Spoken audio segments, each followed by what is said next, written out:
Dragon Ball Daima is here. The episode came out a couple days ago. I'm a little late with this video, but I'm gonna try to get straight into this shit right here, man. This episode was really good. I hear people not liking a lot of the exposition that we got. They wanted things to move on and get straight into the action. That's not me. I'm here for it. I love it. The extended lore, Toriyama's mind, how it's working, and him creating more things in this world of Dragon Ball. It's perfect. So I'm not going to use any footage really. I'll have screenshots up to show what I'm talking about and all that. But let's get right into it. So first off, I want to start by saying I had a video that I planned to release before Daima dropped, but things happened. My internet got a little bad. A lot of stuff happened. So I never was able to drop it. But I was definitely going to mention a few things in that video, like the Namekians and the Demon Realm and how that could possibly work. Because Toriyama in the past has drawn basically a cosmetology diagram of how the universe works in Dragon Ball. Okay, and in this diagram, it's a visual representation of how the universe works, but the visual representation kind of looks like a physical thing, right? I'll give you an example. The border that describes where the universe is, like our world, the space, space, stars, planets, the universe, Earth, all of that, which we know now to be in Daima is referred to as the outside world. But let's forget about that information that we learned for a second.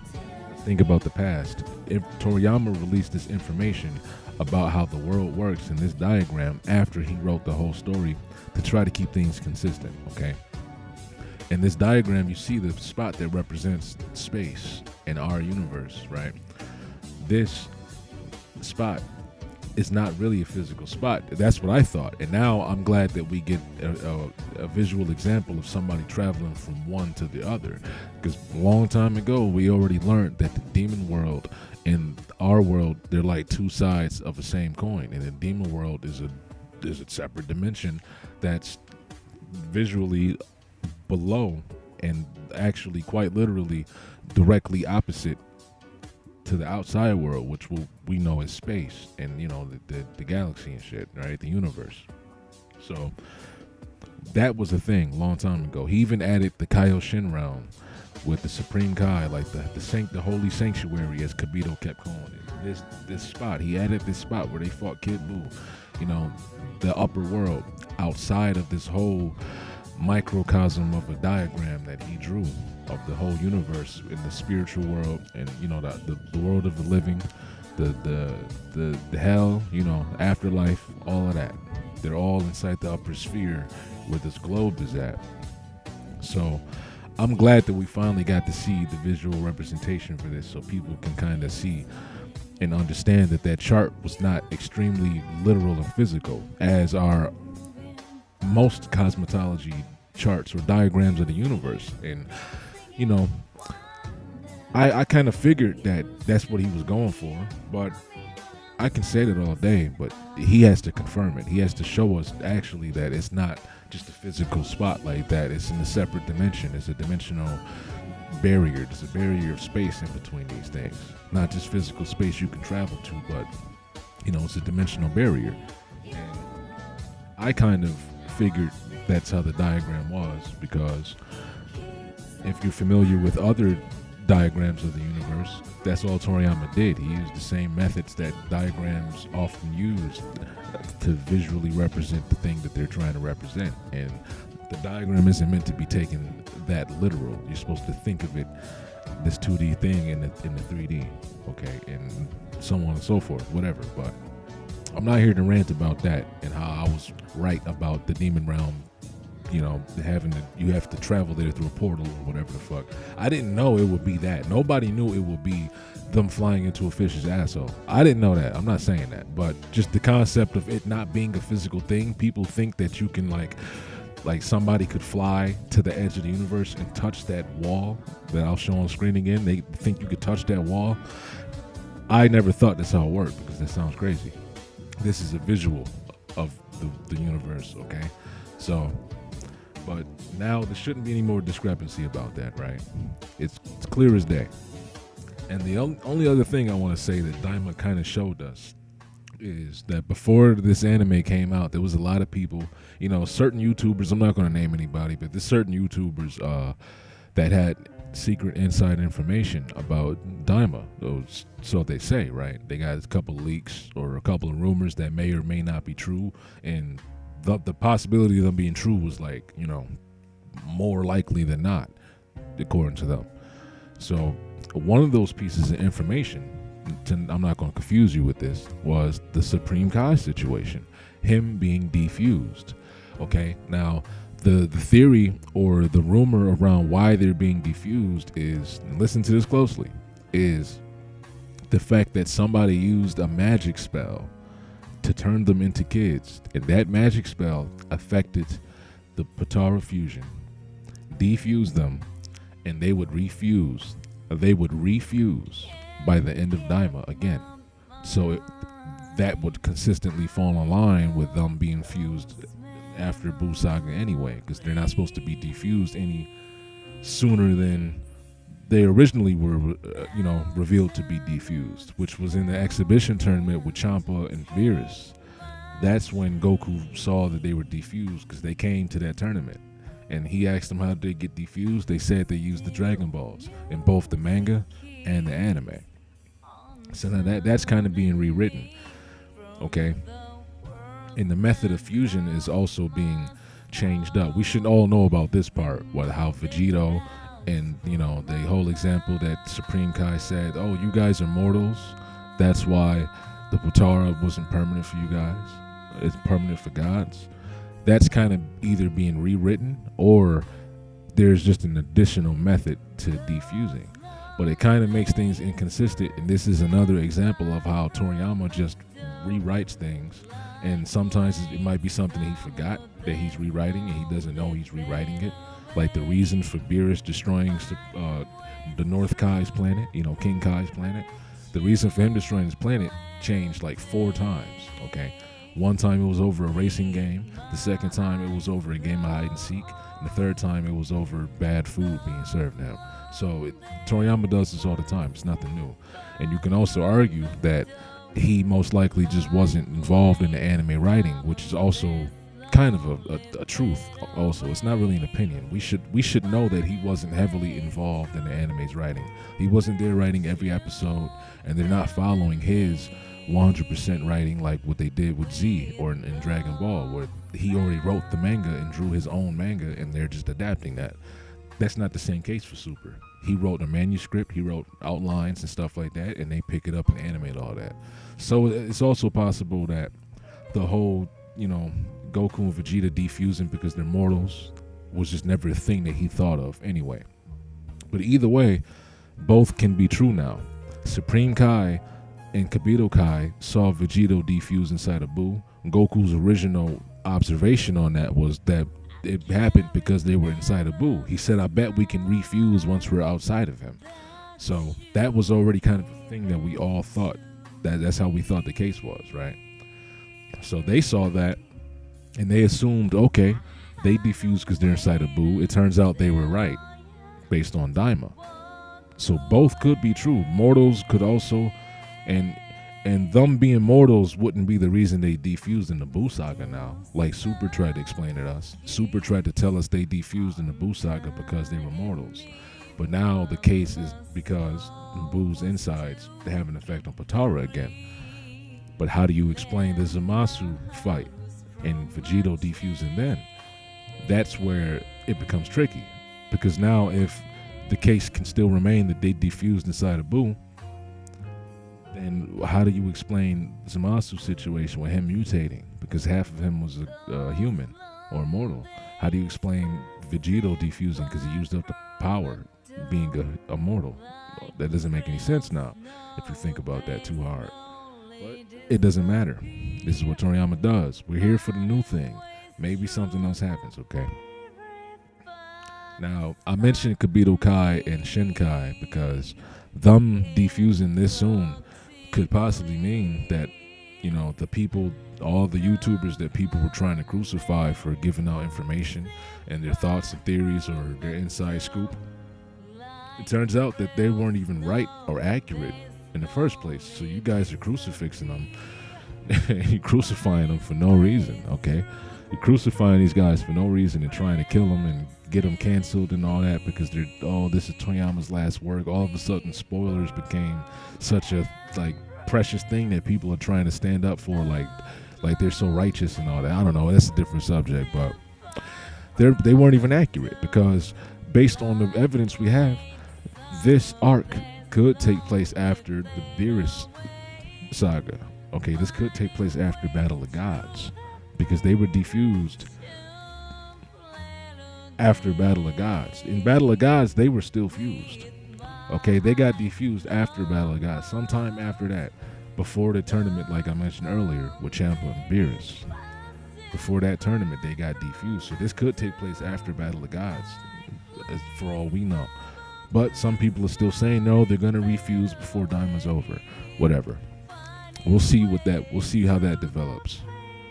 And, you know, these things being changed also open up a lot of people's minds to the idea of Dragon Ball Daima and Z and Super and GT. These are all different alternative timelines and the blah, blah, blah, blah, blah.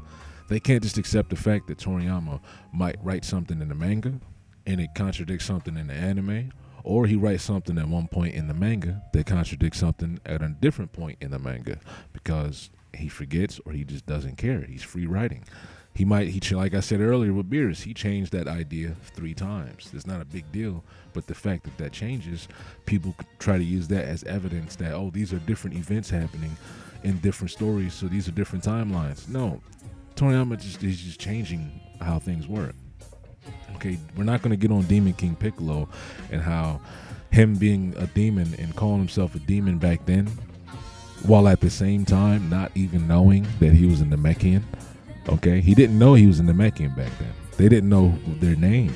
Okay, but later on they find out they're Namekians, and then later on we find out Namekians might not be from this realm, and then now we're finding out they're from the demon realm. Did Toriyama plan that from the beginning? No. But does he connect all of his dots? Does he connect his old plot points together? Yes, he does. It happened with Kid Goku, okay? Kid Goku's a prime example. Him, because the Demon King Piccolo, he was just the devil to Kami's Kami. The Kami being God. So Goku as a kid was never supposed to be a Saiyan. He was a little monkey boy he was a boy with little demonic monster monkey nature to him, as representing the character that he's based on, kind of, you know, Wukong and all that sort of shit. So him having this little demonic side to him is a thing that people will try to use and connect to what's happening now. Because, you know, Vegeta and the other Saiyans had this, they got this Saiyan nature about them. What we know as Saiyan nature was just Goku's beastly nature before, but now that attribute is on all Saiyans. They love fighting, they kind of, you know, get battle hungry and all that sort of shit. They eat a lot of food. He kind of spread that through the traits of all Saiyans to make it all connect better. So Goku, like the way he was in Dragon Ball, now there's a whole race of people that's like him for a reason, right? I mentioned this to mention, I'm talking about demons and Namekians and Saiyans. I want to get straight into this review now. In the beginning of the episode, we learned more new information, more lore. There's so much lore about Dragon Ball being revealed right now. The new Demon Lord, he saw the Namekians, or not the Namekians. Well, yeah, he saw Piccolo. He noticed the Namekian in the beginning. He knows what a Namekian is. Back in the Buu Saga, I watched it again. Back in the Buu Saga, in the manga and the anime and in Kai, Deborah and Babidi look at Piccolo and they think he's just a green sick man. They say, you're so pale, you're pale, because, you know, when people get sick, their skin might turn bluish or greenish. So they're saying, oh, well, why the pale face? Are you scared? Are you sick? Blah, blah, blah. They didn't notice him as a Namekian. They don't know what a Namekian is, apparently, in the Majin Buu Saga. But now, all demons can just see Namekian and they're aware of what they are. At least these demons who know things. Okay, the new Demon King, the old Demon King should know what a Namekian is from first glance, but he didn't. That's because this whole demon realm Namekian connection was not a thing that Toriyama thought of back in Dragon Ball Z. Okay, now let me interject myself and interrupt and say something real quick that I forgot to add, and I realized that what I've been saying this whole time still remains true. Because back in 2014, Toriyama added information after he already created the manga. He added information when the colored release was coming out, and he said two things: that Babidi, yes, he's a clone of Bibidi, because Bibidi would make various clones to do his deeds that was in certain tasks that were too hard for one person to do. So he would make clones, and all the clones died out, and Babidi was the last one alive, so he gained all of the power, right? He said this. He also mentioned that Babidi, the way he got Deborah and other people under his control is because a summoning spell that he uses to summon evil people of great evil. And he summoned Deborah, basically like summoning a demon through a ritual. So you can say technically Babidi never went to the demon realm. Keep this in mind with all the stuff I say after this, because everything I say after this, I'm speaking without this in mind. So remember that this is a fact. Babidi probably never went to the demon realm because he summoned Deborah to do his deeds and bidding. The spaceship and all the other technology he was using, he created it with magic. Okay, this connects to something I say later on too. He created all of his technology and his spaceship with magic. And the final thing I could say is, which is probably, Daima is probably retconning and changing this piece of information as well. Because despite what I was saying earlier about the demon realm being a separate dimension, because this is something Toriyama said in the past also, it is the flip side of our world, or the universe and, you know, space and whatnot. It's the flip side. It's underneath. He also said in 2014, later on, that the demon realm is like a hangout. It's like a secret hideout for magicians and people like Babidi, the warlocks and stuff. And he said it's very small, and it is in the universe. It is inside the universe. So both can be true. It is inside the universe, but you can only get there through dimensional travel. Same universe. It doesn't exist outside of the universe like the Kaio realm does. It's still in the universe, but you can't just travel there.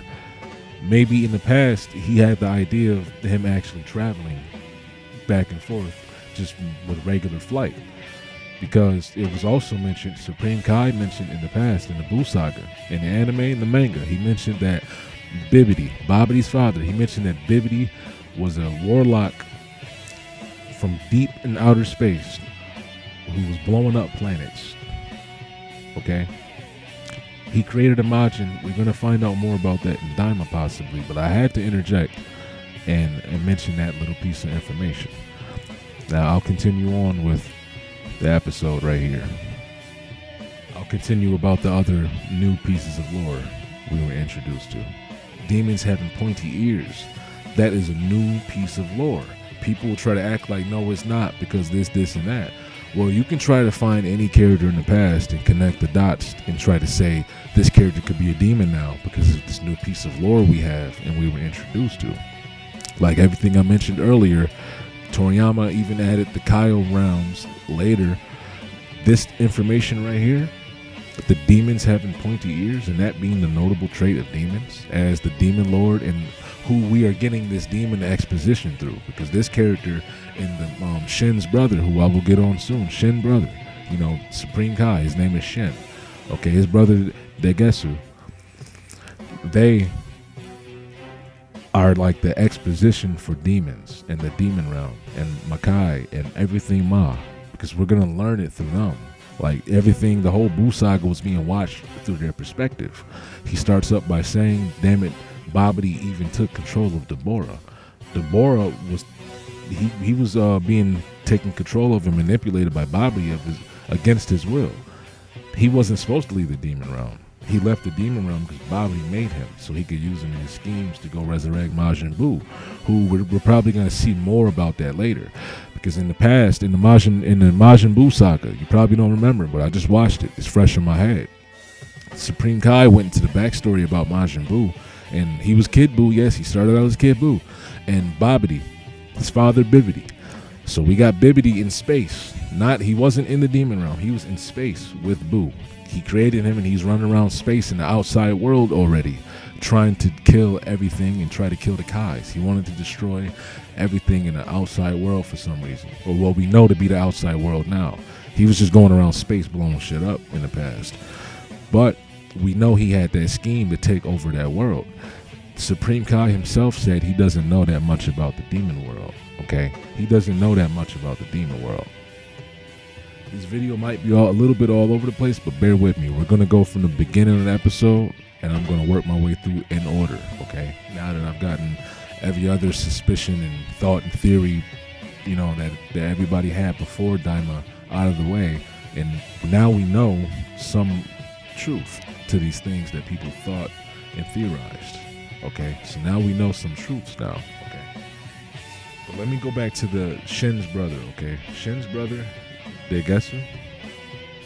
So the new demon lord and Shin's brother, Degetsu,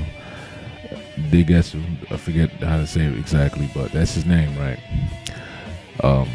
They are watching the events of the Buu saga on this screen, presumably through the Demon King's magic. Okay, he's watching all the events on the screen, and he mentioned those things I mentioned earlier, Namekian. Okay, so that lets us know through his exposition that Namekians are known heavily in the demon realm for whatever reason. I have my own theories now. Let me say them now before the story progresses.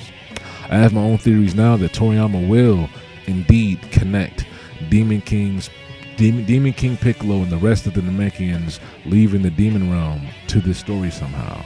And we got to remember that Demon King Piccolo, before he was Demon King Piccolo, he was fused with Kame, and they were the nameless Namekian warrior who didn't know anything about themselves. Okay, they were just flying around space, powerful, knocking people out. So I think Toriyama will connect the dots in the way I'm about to explain right now. Okay, something happened in the demon realm.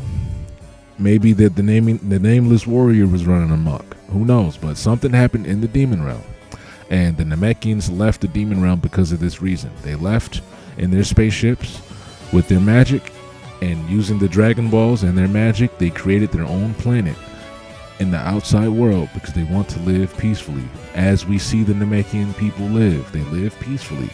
Okay, they have the Dragon Clan, the fighting clan, but they live peacefully. They're peaceful people.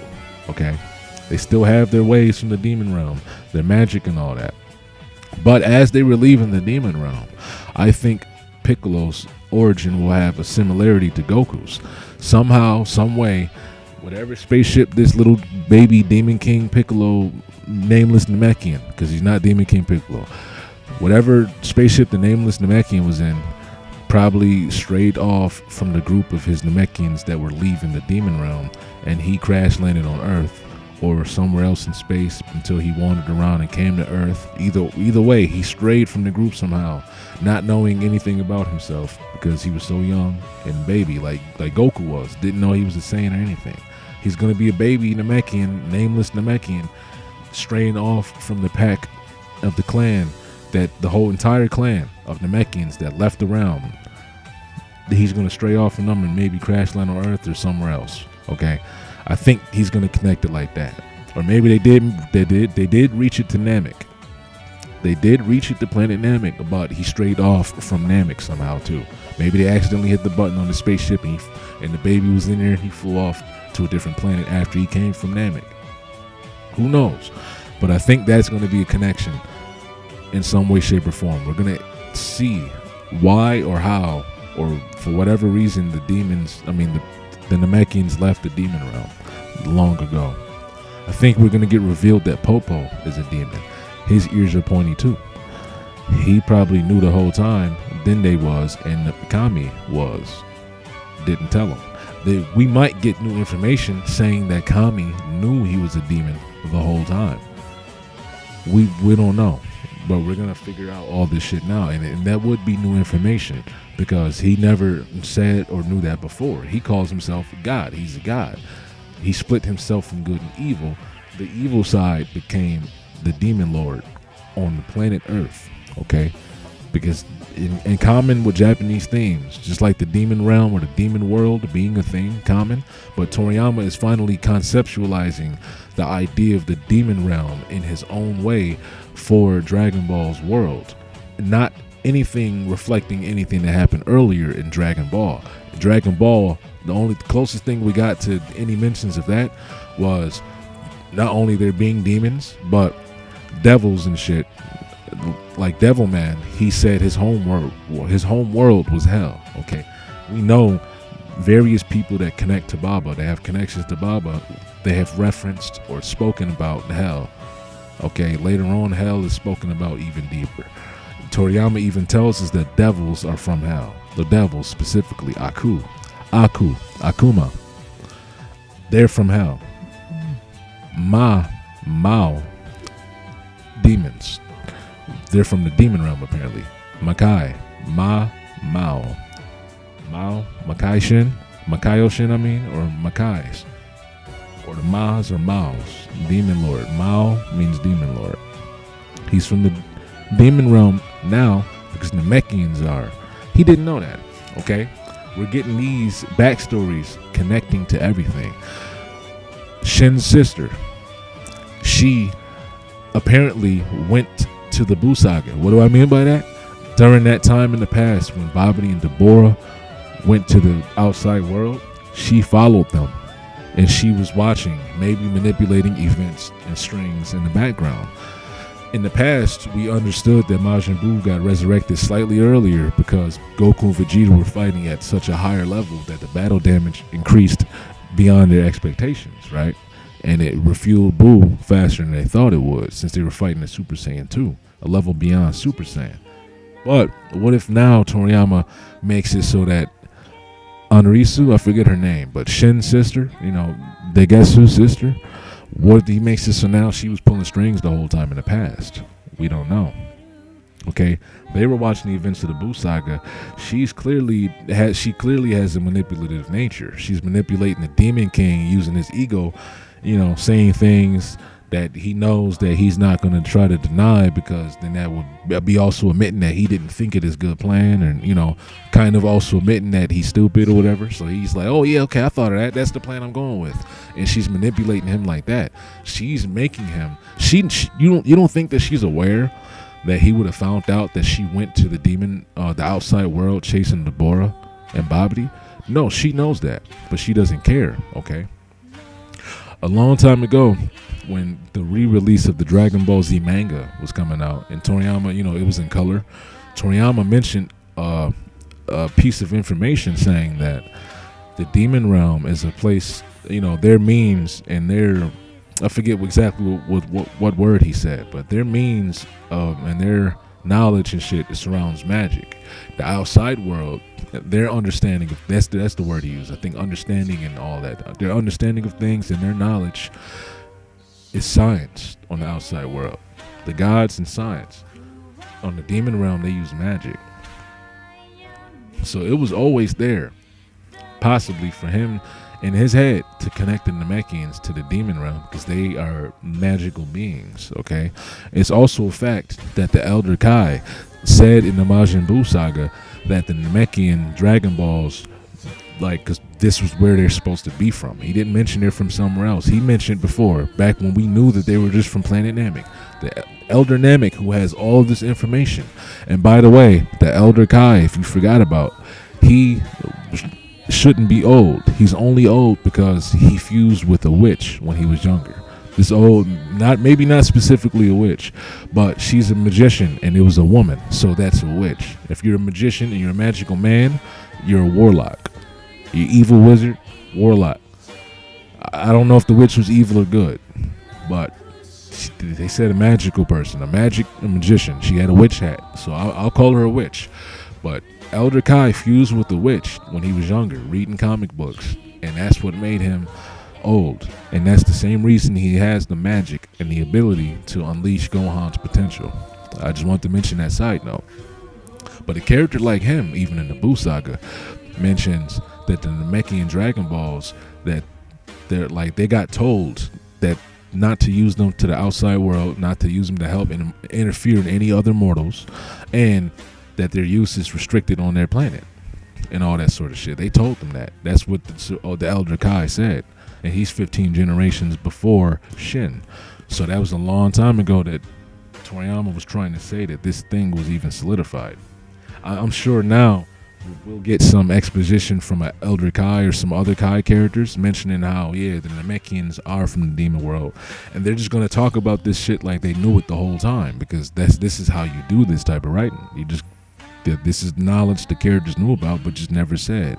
That's how you frame it now, right? He's going to frame it like certain characters knew this shit the whole time but just never said. He might even give a reason as to why they never said it. They might have thought everybody knew it already, or they didn't want to worry people or scare them or all that and this and that, whatever. Okay. Now, while they're watching the events on the screen, one of them questions, I forgot which one specifically, but one of them questions if the Saiyans are from the demon realm, and how could people in the outside world possibly be this strong? That is a sentiment that most characters that are not mortals share. Shin, Supreme Kai, when he first saw Gohan's power in the tournament, and he was weaker than when he fought Cell, by the way. When that world tournament popped up and Spopovich was there and all that, and Gohan, they wanted to have him use his power so Babidi can absorb it, he was shocked and scared of Gohan's power at that point, knowing, not even aware that he was way stronger in the past and that Cell even existed. Okay, so they're surprised again and again that mortals hold this sort of power. I think it would be really interesting, because it's always mentioned how the mortals contradict like the world. Like, why are mortals this strong? You're stronger than gods. Like, you shouldn't even be able to do this.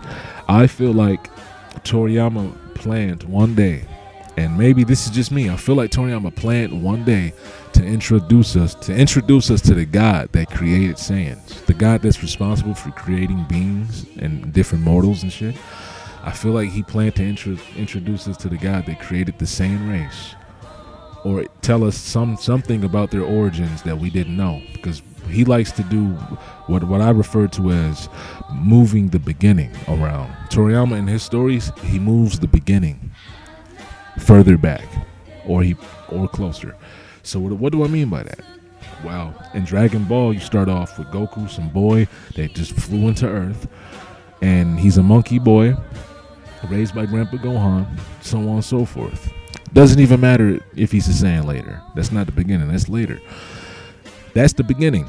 Monkey boy from space, boom, lands on the planet, tamed by this old man into a martial artist. But he moved the beginning further back to now, Saiyans on the planet, impending doom. Father Bardock and Mother Gine send their son off because the father has this great intuition and feels like something is going to go wrong, and he wants his legacy to live in some sort of way, blah blah blah. So he sends Goku to this planet called Earth because he knew that it had people with low fighting power, and he'd be able to survive and thrive there safely with his low fighting power. He moved the beginning. Okay, he moved the beginning around. Kami, he gave us a vague beginning with him, Nameless Warrior, boom. I don't even think they mentioned Nameless Warrior in Dragon Ball, actually. So it was even more vague, I guess, back then. Just this dude pulls up, he got evil, great evil inside of him. He trying to split that shit apart, boom, he splits it apart. Now we find out this dude actually came from this planet called Namek.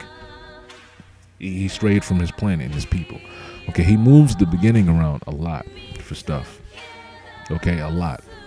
Beerus was never a thought until he thought of him, and he had to squeeze him into the story and explain why he is not participating in any of the other events in the past, because he was asleep for a long time. He wakes up and goes to sleep. Beerus is fickle. That's his nature. It blends perfectly and connects perfectly like he always tries to do. He wants to connect things to the story he made that's already existing. He connects it. He connected all the Saiyans, right? But let me get back on track. My mentioning of the Saiyans is because I want to say this too before the episode's going further. Outside of the Saiyan origins and whatever God made them, because it might be like ironic that God made them by accident, or he made them on purpose despite everything, or it could be some sort of reason, right? He could have made them by accident, that's what I think. Or the Saiyans could have a deeper origin, similar to the Namekians, right? they in their long past ancient history, you know what I mean, the fucking, like in the old antiquated Saiyan logs, right, and the scientists in the books, because you know, not to sidetrack again, but Saiyans use science too. I stuttered on that. There's too many S's in that. The Saiyans used science too. As I mentioned earlier, people in the outside world use science. Toriyama had the idea of the demon realm in this world in his head since his story ended with Z and the Buu saga. So it's been there for a minute. But let's not sidetrack, right? He can give us an origin with the Saiyans where long ago, their ancestors were a combination of some race, maybe humans, and some ancient race from the demon realm. Or the Saiyans could just be from the demon realm in some sort of way, because their Ozaru form has pointy ears, okay? When they transform into a great ape, they have pointy ears now. Red eyes.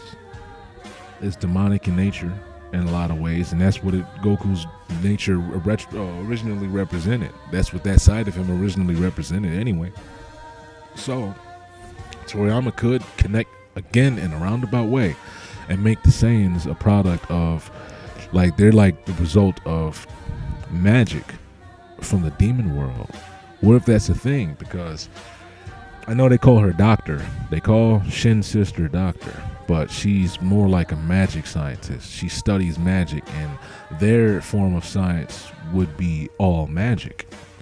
Just like how the form of science up above is all based in the physical things, and I mean, you know, whatever Dragon Ball's magic is based on, loosely based off of ours, right? I mean, science, whatever their science is based off of, loosely based off of ours. Okay, we don't know how capsules work, but it's some sort of science, whatever. Okay, so the demon world in Shin's sister, the Saiyans could be a result of not her directly, but somebody trying to make some sort of Majin or something. And then they made creatures that some monkey man with a tail.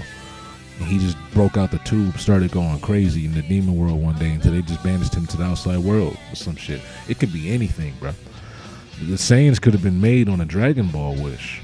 Like, I want to see some deeper connection, because they could be foreshadowing. I feel like that's a little bit of foreshadowing, or maybe I'm just looking too deep into it, but them asking if the Saiyans and questioning if the Saiyans are from the demon world or not, and how they have this much power, again, that's been mentioned so many times.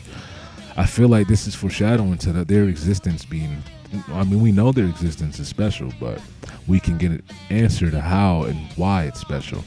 Were they cursed? Were they a race of people that got cursed a long time ago to have this out of control power, but they ended up being able to tame it? Like, what is going on? So we might find out about that too. Okay, so we have the Demon Lord later on wanting to make his own wishes, right? And he mentions a third eye. That immediately made me think of Tien.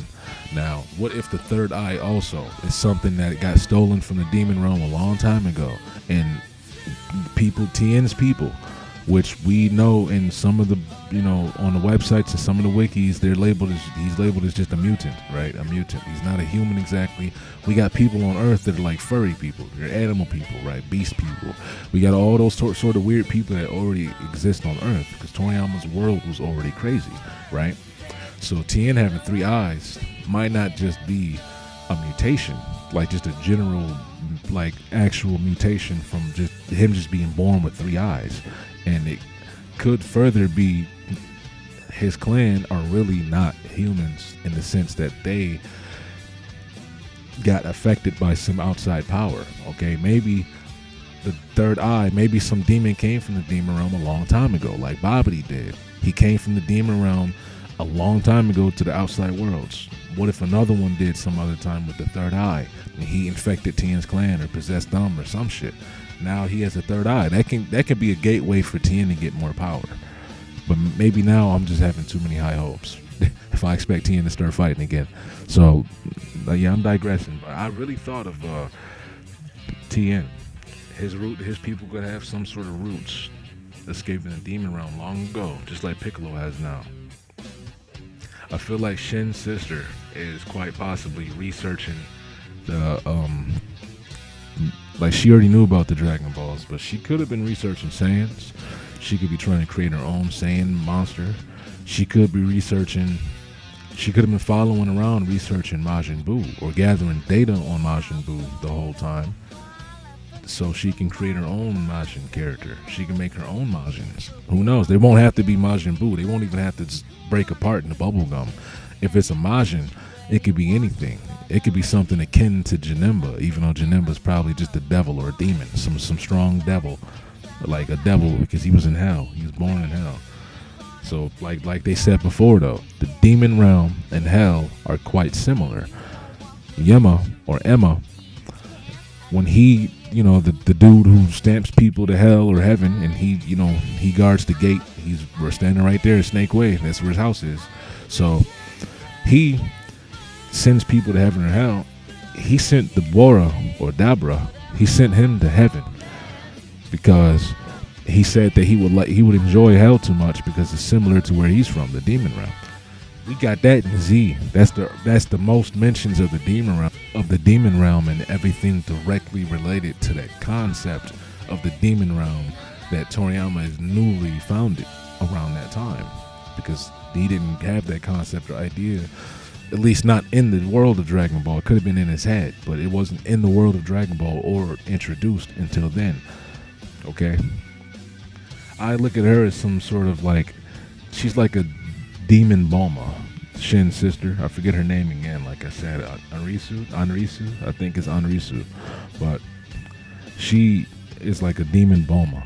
So Bulma in the outside world, and it's crazy. I made this parallel before, but until earlier, I started researching some of the Dragon Ball lore and Toriyama's interviews and stuff. When him mentioning how the outside world, the people in space, in the outside world, our universe, rely on science, and the people in the demon realm rely on magic. He said that a long time ago after Dragon Ball Z, and when he drew that diagram that I showed you earlier. Okay, they rely on magic in the demon realm. I wasn't aware of that idea when I thought of the concept of her being similar to Bulma, but just in the demon realm. I don't know what made me reminded me of Bulma, but I'm glad I thought of that, because that means I'm on the right track with my thought process.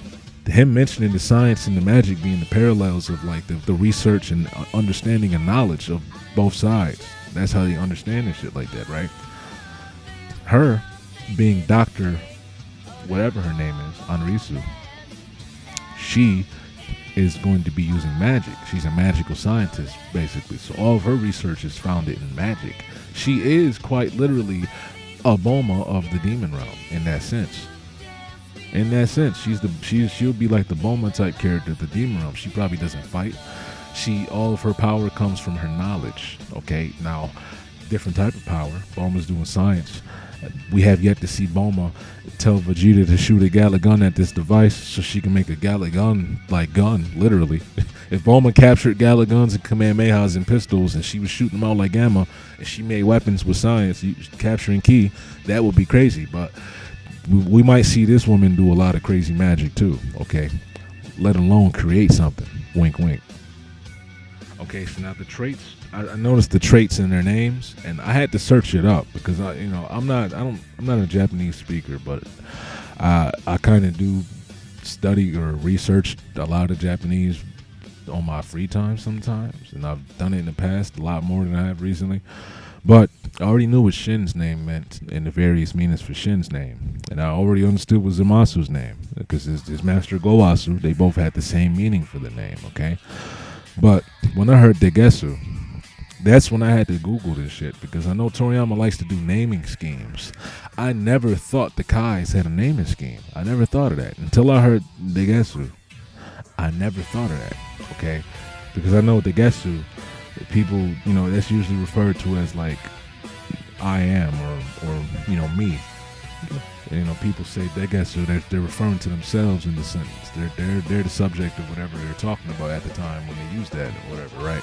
That's how that goes. So Shin, meaning humility, or Shin meaning heart. That's the first meaning I understood for Shin, was heart. Heart, like your literal heart. Or it has other meanings like these nouns, or these different nouns or adjectives. And some of them are verbs. But Shin meaning humility. Degesu meaning me or I am. Okay, Zamasu meaning to be, Gowasu meaning to be. That's why when Beerus killed Zamasu, Gowasu said not to be. Like, it was all poetic, it's supposed to be poetic, because Zamasu was to be. That's why part of him is being so arrogant. Like, he thinks he is the one. I'm, to be that nigga, to be the god that rules everything, the arbiter of all of your destruction. His monologues. You heard a monologue before. He thinks that's him. Okay, and whereas Shin's name seems to have more of an outward meaning of like humility and was it like truth, or I forget the other meaning. It's like truth or some shit like that, right? So it seems to have more of an outward meaning, if that makes sense. And then his brother's is more of an inward, selfish meaning, with his name being I am and me. It's all about him. Okay, I think they're the two fruits born on the tree, because we understood before. We might see this process too. I'm starting to digress, but we should all understand that the way the Kais are born, and I was going to mention this in a video before too, but I might as well mention it now. Daima's already out. I got to get everything out in this video. So we know that the Kais are born on these trees as fruits, okay? And it's quite poetic. I haven't heard anybody say this, but the similarities between them, the correlation between them being born on these trees as fruits, like this pure, it's supposed to be like this pure thing, right? There's just fruits being born on a tree. And I think they said once in a millennium or every 1,000 years or whatever. I forgot how long it was, but bad fruits will be born too. So I looked at it as Toriyama's joke and like kind of a play on good apples and bad apples, right? So the good apples are born, those are the Kais. Sometimes there's a bad apple born, and when there's a bad apple, he's spoiled. It's a spoiled apple. He gets corrupted and rotted, so he's evil, right? That's the Makai, or the Makaio Shins, which are, the equivalent to the Kaio Shins, but being corrupted. Because on the tree, Kais are born, and Makais are born. Kaio Shins are born, and Makaio Shins are born, okay? So that's like a poetic thing right there. I don't even know the word, but just the good apples and the bad apples, literally. You're a good apple, you're a bad apple. One got spoiled and corrupted from the inside, and that's how he becomes bad. Still looks like an apple, but it's rotten on the inside. I like that idea of these fruits becoming spoiled. I like that. Okay, now let me progress a little further. It seems like the Demon King mentioned the Tamagamis, okay? I think we're going to get a good example of how these magical means in this world can be way stronger than these physical means and other things like that, right? In science even. Like with Dr. Giro, his science, he created androids with science that surpassed Super Saiyans. He created a life form with science in the name of Cell that surpassed even Super Saiyan 2, okay? This nigga, if Cell was still alive, Cell could have been as strong as Super Saiyan 3 and Majin Buu. He could have fought Majin Buu. No doubt, he has Saiyan cells in his body. Cell could have gotten limitlessly strong. And he has magic capabilities being Namekian in him, okay? And he has durability and not longevity. He has a strong vital force because of Frieza being in him, okay?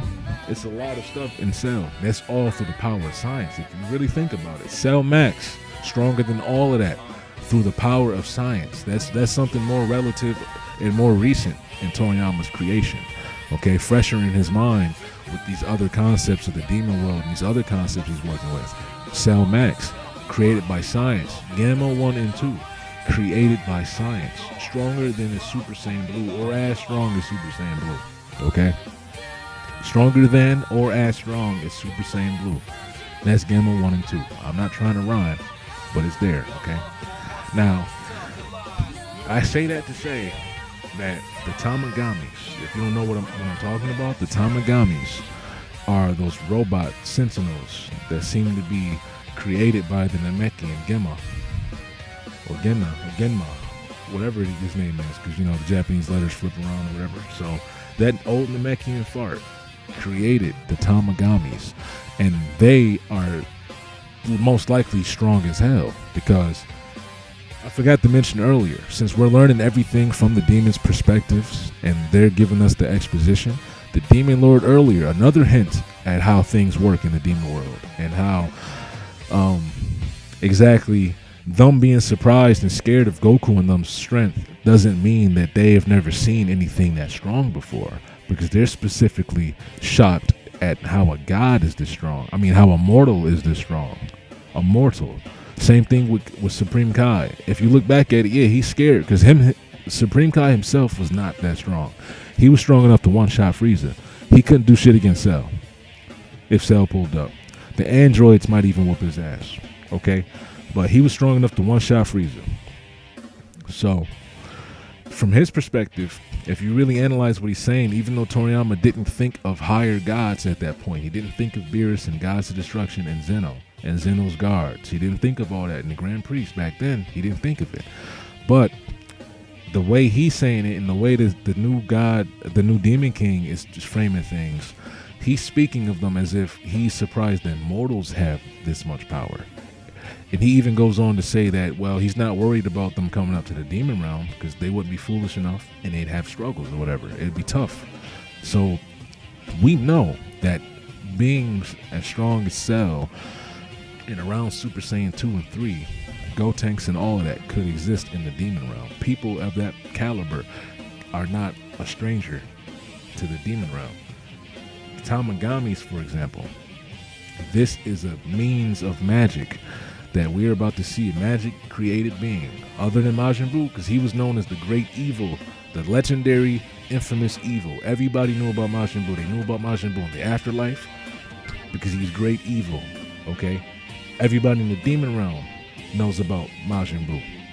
The Kaio realms knew about Majin Buu. He was a great evil who terrorized and killed many Kais.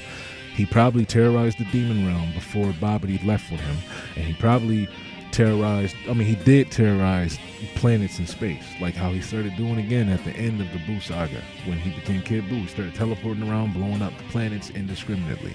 That's what he used to do in the past with Babidi, until Babidi had to seal him away because he started to try to fight him back or whatever. Like when he became Fat Buu at that time, Babidi just sealed him away at that point. So the Tamagamis are going to be extremely strong, and we're going to see these people. Maybe they're going to be maybe their strength is measured by the Demon Lord's perspective, okay? But we know that he knows that Goku and them would have difficulty in the demon realm. So that tells us that people are as strong as them in that Buu saga. The Tamagamis might not even be, he's not worried about them coming there because people at the Tamagamis exist, okay? So we know the Tamagamis can top Super Saiyan 3. We know they're that strong, or stronger at least, okay?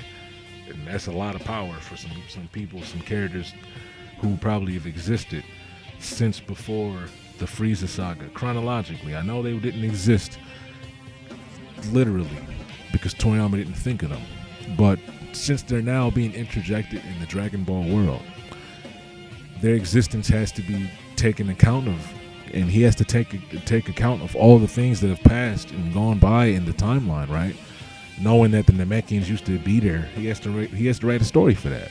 So just thinking about these guys existing back in the Cell saga, Frieza saga, and they're just in the demon realm chilling, they're strong, it's crazy, you know? Just that perspective. That's like when Beerus showed up, just thinking about somebody as strong as Beerus being there the whole time, back in the Frieza saga, back when King Vegeta was getting his foot put on his neck. You know, all that sort of stuff. It's kind of a good, crazy perspective to think about, okay? Okay, that old Namekian was super strong, okay? He was super strong.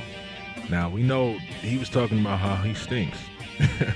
I wonder if this dude is he just old and senile so he wasn't washing his ass? Or is that like a hint at Namekians? Does Piccolo not take baths either? Does Piccolo not wash his ass, but he just doesn't stink because he's not as old? He ain't been sitting around as long? I wonder, bro. Does Piccolo wash his ass, bro? Do any of the Namekians wash their ass? They drink water and just live, bro. They pilgrims, they living nah, bro. They living off the land too hard. They might not wash their ass like that. They're living off the land way too hard. They want to be one with nature too much, okay? That's just a side thought. Does Piccolo wash his ass? Let me know down below if you think he washes his ass, bro.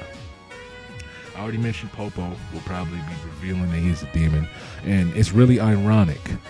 This is some Toriyama-esque writing, really, for him to reveal that demons have been playing God the whole time on Earth. Because back in Dragon Ball, the highest scale of gods, yeah, Kami was God. He was God. He can close his eyes and see stuff going down on Earth. Just like how the other gods that we got introduced to in Z now, that exist now, that didn't exist back in Dragon Ball, but they exist in Z, like North Kai, King Kai. He can just close his eyes and see shit and talk to people through their minds. That's what Kami and Dende can do. They were actual gods. I mean, they are gods now still. I don't want to say they were actually gods, because they still are gods. He keeps it all connected and cohesive. That's why he gave Dende and mentioned God Key with Piccolo and Dende, so it can all still make sense. He didn't fail to mention that in the Majin Buu. I mean, in the Beerus saga, in the Battle of God saga, he did not fail to mention that. He told us that on purpose so we can know, okay, these existence of gods are not dissimilar to the type of god Kami was. Because back in Dragon Ball, Kami was literal God, and he was the highest. He was the most high.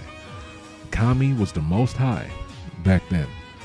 Okay, Korin was below him, and then you got these other people who just got power and shit. Other than that, and Baba, her connections to the afterlife and all that, motherfuckers with power, like I just said. So other than that, Kami was most high until Z comes along and there's other higher beings that, what do you know? Kami knew about them the whole time. He knew about North Kai. He talked to North Kai and arranged with Emma. He arranged Goku going to train in the afterlife with North Kai, King Kai. He arranged that shit. So Toriyama's gonna reveal to us that people already knew certain things this whole time already. He's gonna reveal that. The old Namekian, super strong. Now I wonder how he's gonna connect the old Namekian to the Super Dragon Balls in Zamzala or Zamsala, whatever. You know what I'm talking about. The old Namekian legend that they mentioned of the Super Dragon Balls, because the Super Dragon Balls were supposed to be the first Dragon Balls in existence. And the Namekians, to create their own, they shaved off pieces of the Super Dragon Balls to create their own Dragon Balls, which the Dragon Balls that the Namekians first created in the image of the Super Dragon Balls may no longer be the Dragon Balls on planet Namek. Let me say that again. The Dragon Balls that the Namekians created after shaving off pieces of the Super Dragon Balls might not be the Namekian Dragon Balls anymore. So those would be the first Dragon Balls that the Namekians created after the Super Dragon Balls that already existed were created. When they shaved pieces off, the first balls they made, might now have been the ones in the demon realm, because that's where they're from. If they left the demon realm to the outside world, and if they lived in the demon world first, then the ones that exist in the outside world had to come second at this point. So they made the other Porunga, they made that one Porunga, so they can create their own planet and all that sort of shit. Most likely, that's what I think. Like I said earlier, I think they used the Dragon Balls to create their own planet when they left, and boom, they live. They live in the way they want to live now. Okay. And I think I covered all the topics I really had for this video, man. And I would like to say, while I'm closing this out, I think Mr. Popo is a bitch. Okay, Mr. Popo's supposed to be able to fight. Dende's not even a warrior. He's not even a fighter. Goku didn't even fuse with him because his power level was so weak, that shit wouldn't matter. It'd probably make him weaker like Mr. Satan. And Dende still squared up with this dude he never saw before, who just said he's from the demon realm, which should have already shook that nigga heart.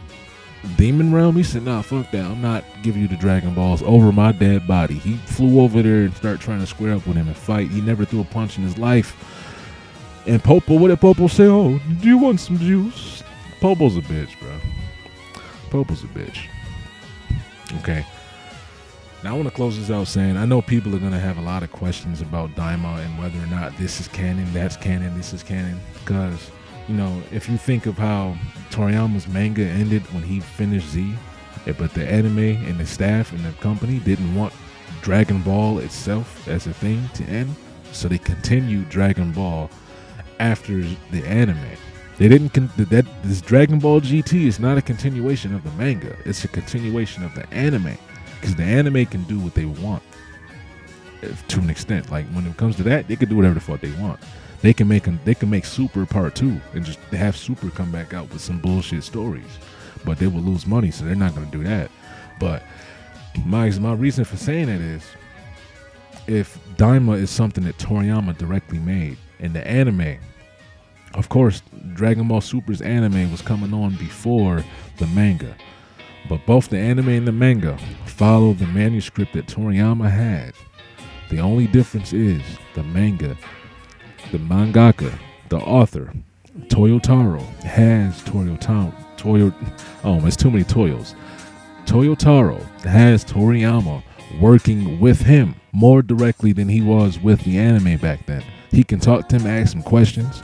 All the stuff he did in the manga was based on the anime for Super, but he did his own twist to it. So my question to you is, which one would you try to say is more canon? If both manga and anime did things that Toriyama didn't okay or say, yes, this is what's happening in Dragon Ball. If he didn't say, okay, let's put Vegito in the Goku Black Saga, and let's have the rules being now that they're mortals, so the fusion doesn't last forever. If he didn't write that, and he's writing this now as the rule that continues directly from his manga, because Goku said in the manga, and in the anime too, but Goku said in the manga, the shit that Toriyama directly wrote, he said that we probably defuse because we're inside of Buu, but keep the Potara because I'm sure once we're outside of Buu, we can refuse again. Vegeta broke that shit and said, nah, fuck fusion. Goku was right the whole time. If they left Buu, they could have fused again because they defused because of Buu. So the other examples or reasonings for why they defused are kind of in the air now. And people are questioning whether Toriyama wrote it, because I'm pretty sure he didn't. Let's just say that. I'm pretty sure he didn't write that specific detail in the Goku Black saga. Because yes, he wrote these sagas. He wrote the ideas. He made Goku Black. He wrote the script and manuscripts and outlines what happens for the most part. But Vegito Blue was not a part of Toriyama's manuscript. That is a fact. So where does things lie, man? When he lets the anime do what they want, things like this can happen. Contradictions in the plot. Now they can go back and just make it so both are true. But hopefully when Toriyama was making Daima, somebody told him that, wait, this kind of contradicts and conflicts with what happened in the Goku Black saga because they defused, because they were mortals fighting Zamasu. Hopefully Toriyama's aware of that and both are true. And we're not just left with a big contradiction since he's passed now. And he can't go back and say, well, you know what? Yeah, I forgot about that part. And we might not even have any post-Daima interviews from Toriyama explaining why he did certain things and whatnot, because he's gone now, bro. Just seeing his mind in this anime and how he thinks of things is amazing enough. But I would have liked to hear him say it too. But we can't get that now, man. So that's my first review on Daima. All my thoughts and theories and everything I noticed. If I left something out, I'll probably put it in the comment. But this is a long ass video right now. I think I'm done. Okay? This is way longer than I should have had it. My next review will not be this long. That's a fact. It's going to be like 30 minutes or less. Guaranteed.